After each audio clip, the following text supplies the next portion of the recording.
everyone. Welcome to Author Chat, or welcome back if you've been here before. This is where I talk books and writing with writers. And today I have with me paranormal fiction writer Carol Kerry-Green. Thanks for joining me, Carol. Hi, thanks for having me. And you, the first book in your paranormal trilogy of Blood and Shadows is out April the 30th. So it shouldn't just be out as this is posting on YouTube. And that is the first book in the Donati Chronicles. Can you tell us a bit about your story and your world? Yeah, the first book is called Blood and Shadows. You say it's set in a world that it's our world, but it's got extra there's a society called the Donati who are people who are long lived and they have extra gifts. So that's so one of the characters, Cornelius, who's the great grandfather of the main character, Jerome. He can stop time, which can come in exceedingly handy when things go wrong.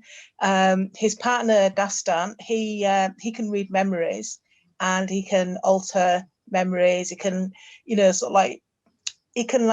touch someone and read whether they've been involved in something. Like at one point during the novel, they're trying to find out who's been involved in this conspiracy. So he just goes through the room and touches them on the shoulder, and he knows who has been involved and who hasn't. So that's very useful. And Jerome himself, at the beginning of the book, we don't know what his gift is going to be, and so it's like part of finding out what his gift is, and how he comes about finding that, and how handy it comes in later on in the book. Okay, and so that is the okay. So the paranormal elements are sort of like a psychic visions and things. Yeah, it's got some psychic abilities. There's also we also have vampires in the book, which are very popular in paranormal fiction. But they're the good guys, if you like, in my books. Because there is also another species called the Striga, which is another name for vampire, who are the more what we consider vampires to be. So they're the ones who are driven by the bloodlust. They have no morals. They're just interested. All they want is blood, basically, because that's what keeps them going. It gives them extra powers, but a lot of them can't cope with it, so they end up, dying quite young, shall we say. So the actual theme is the Donati and the vampires against the Striga. And there's the leader of the Striga at the moment called Fenton, who is trying to lead a revolt in the Donati and vampire world, along with a gentleman called Mario Ciccone, who's a New York attorney. And he's also the main character, Jerome, his biological son. And when Jerome is quite young, when he's in his teens, his father gives him to Fenton and his men to, well, it's supposed to be to rough him up a bit, but they go a little bit too far. And he, manages eventually to escape with the help of his cousin, but it affects him for the, next, 20 odd years. Okay, so what drew you to writing paranormal? Well, I've always been interested in reading science fiction and fantasy. I've read those, well, ever since I can remember reading. And I've always been quite interested in vampires, and I've read quite a lot in the paranormal genre in the last few years. And it just seems, I got the idea and just began writing, and it just went from there, really. Who are some of your inspirations? Well, inspirations in science fiction and fantasy would definitely have to be Mary Gentle, who's an author I read a long time ago.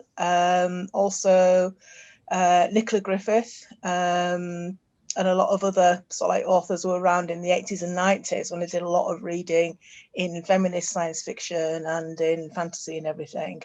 And then more recently in the sort of like paranormal and connected genres, got authors like Mary Carnes, who's written several paranormal series, and a couple of new authors that I've just been discovering recently, whose books I'm beginning to really enjoy. Okay. Have you always been a writer, or is this a recent development? It's quite funny. I've actually always been a writer. Well, mostly always been a writer. I started writing when I was in my early teens, and I wrote for a long time. I was very much involved in the writing world, trying to get published and everything like that until sort of like the late 1990s when many things changed and I stopped writing fiction for a long time. I continued to write non-fiction. My day job, if you like, is as a professional genealogist, and as part of that I write articles for magazines and books and things like that. So I've been continued writing all the time, but I only got back into fiction writing about 3 years ago when I joined a local writers group. So the actual the novel and everything came out of the encouragement that I found from my writing group. Okay. Um, Now that you're done with your first novel, what surprised you most about writing it? Um, the fact that it didn't always go the way that I thought it was going to. I'm not very much of a I don't organise, I don't plan. I sit down, to write the next chapter, and I think, all right, okay, this chapter's going to be about X or whatever, and I'd find myself writing it. Oh, in the next few weeks, and thinking, hang on a minute, that wasn't what I originally was going to say, and it just went off in the direction that it wanted to, if you like. So, what, if anything, would you change about it when you're writing your second novel? I think sort of probably because it's a trilogy and the next book is follows on from this one, I have got more ideas as to the actual makeup of the book than I did when I started the first one. I've got the whole arc of the three stories, and the main sort of like baddie, if you like, and what happens. It's like what happens in each book to come to the conclusion in the third book. So I do have a bit more planning around it than what I did when I started this one. So it's kind of your first one was more you more pantsed it, and then now you're more plotting. Somewhere in between the two, I think. Yeah. I don't think I'll ever be a plotter, because I just don't write that way. I start from point A and write the way till I get to point Z. And it's sort of like, so planning doesn't really always come into it. I just have a general overview of what's going to happen, and, sort of things like that. So, what does your typical writing day look like? When I'm writing, usually we'll try and do the writing in the morning when I'm sort of fresher. And I like to go and write in cafes, though unfortunately at the moment in the UK we're still sort of in semi-lockdown due to the pandemic, so Right. not been able to do that for several months now. But normally I do like to go and write with a friend.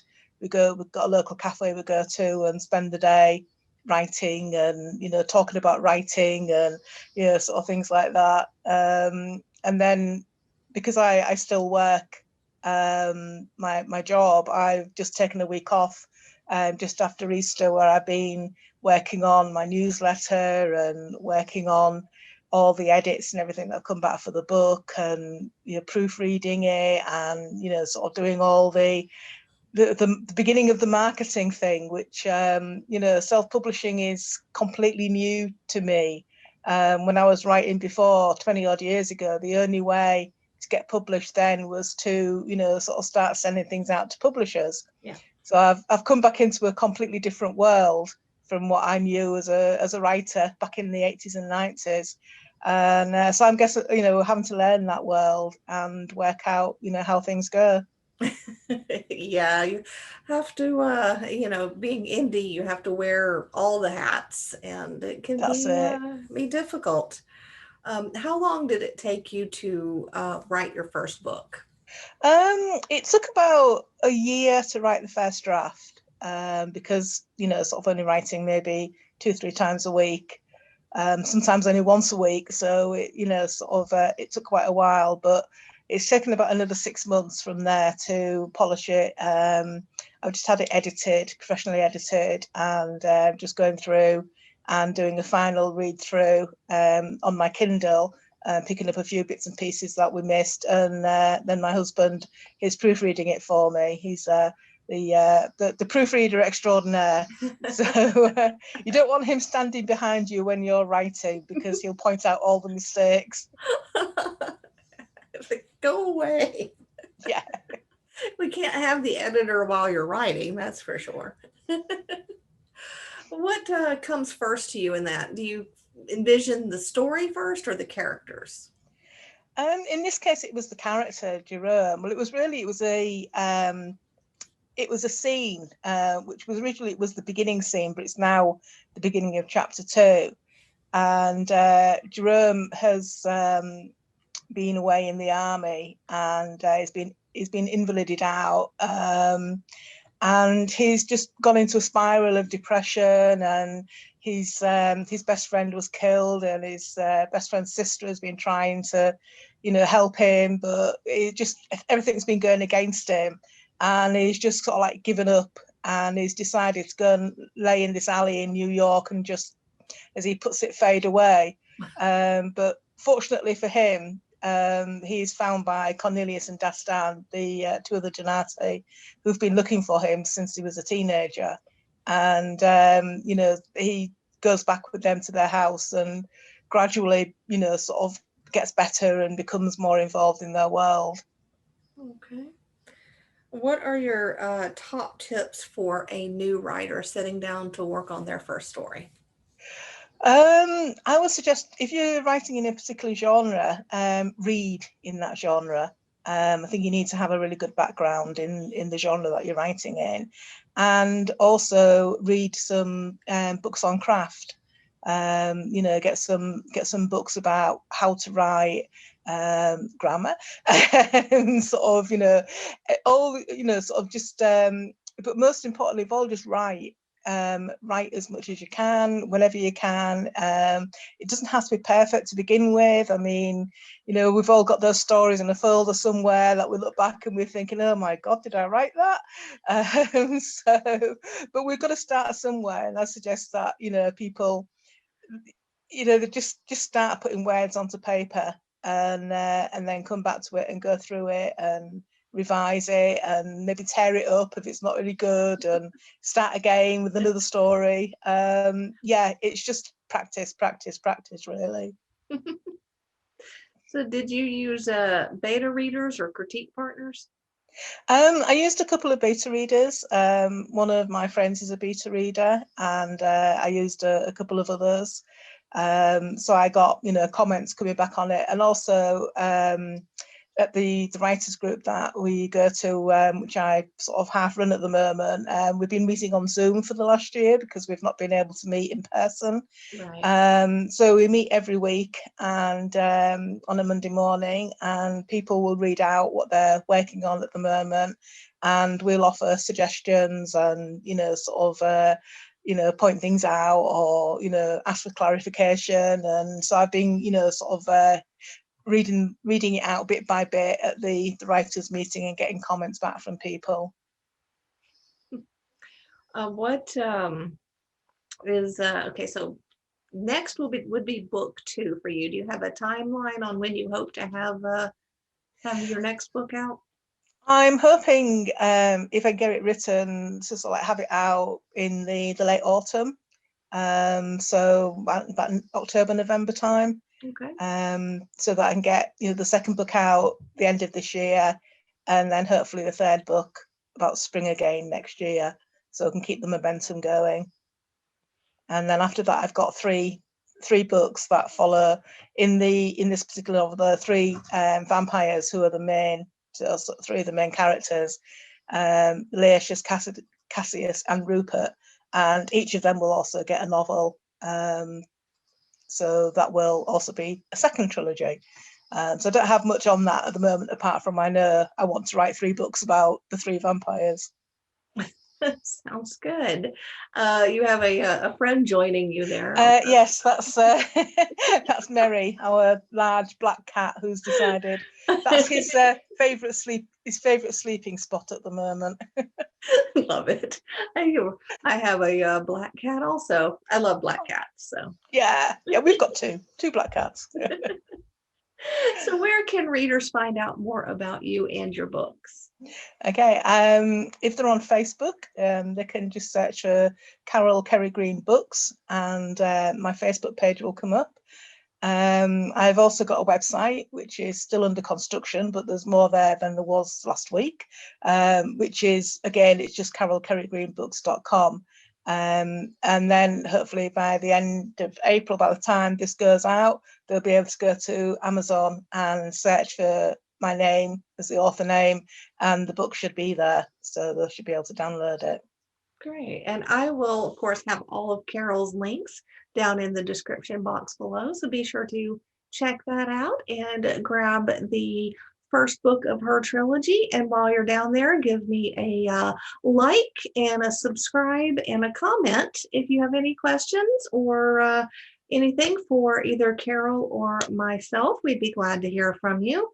And thank you so much, Carol, for joining me today. Oh, you're welcome. And guys, thank you for watching, and I'll see you next week. Have a good one.